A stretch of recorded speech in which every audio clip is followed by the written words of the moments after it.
Hey, this is Jen Walker with Walk Into Health, and I would love to chat with you about something that's been on my mind a lot. So, I've been reading a really great book that talks about history, and it talks about the history of a family who travels across the ocean.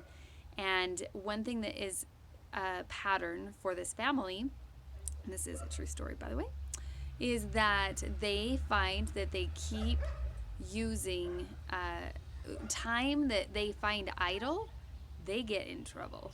Like each time that they slow down and that they're not really on point and not in purpose and not doing something, they get into trouble. One time they tried to kill their brother.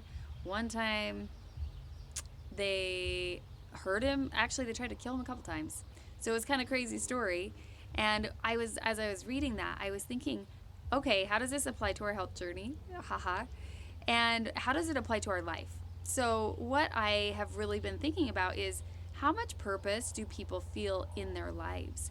And when there's a lot of extra time, one thing that happens is boredom can happen. And what do you do when you're bored? A lot of times your limbic system is super strong and you do things that don't serve you, right? So maybe you're eating because you're bored. Maybe you're not exercising if you're bored, right? And so like what types of things do you do in your life? And I feel a lot of people perhaps may have not ever thought of it this way, that they don't have enough fun in their life. They don't have enough purpose in their life. Those two things are really important. That is one reason I'm super grateful for coaching, because I have the ability to really have something that I'm passionate about and that I love to help my clients really reach their goals, have a lot more awareness around their own thoughts, and really be able to blow their own minds. So that has been a super fun thing, is to help create the life we really want.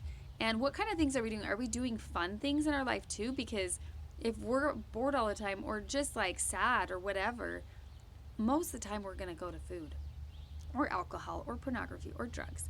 So it is a really important thing that as we find idle time, that maybe we have a plan for that. And what could be your plan? And this is a tool that I teach clients as they are working on their goals and they having urges and cravings. I mean, there's so much more to go into this, but a few tips are that they can say, hey, I can have that brownie after I go for a walk, drink some water, chew some gum, write in my journal, feel it in my body. So there's like a bunch of things that you can do as a list of things you do before you eat the brownie. And then by the time you're done with the list, you don't want the brownie. And like that is the whole purpose of getting healthier, is like that internal desire of having to want to do it, not that you should do it.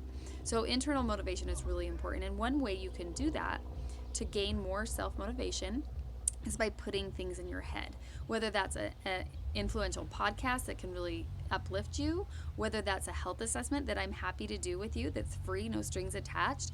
When you can contemplate and you can think about the goals that you have, your current reality versus what you really want in your life, it'll really help you. So I hope that these are some helpful tips, and maybe, how can you have more purpose and fun and intentionality in your life to avoid the buffering and the cravings that just might be bothering you a little bit too much on the scale or whatever it is for your body.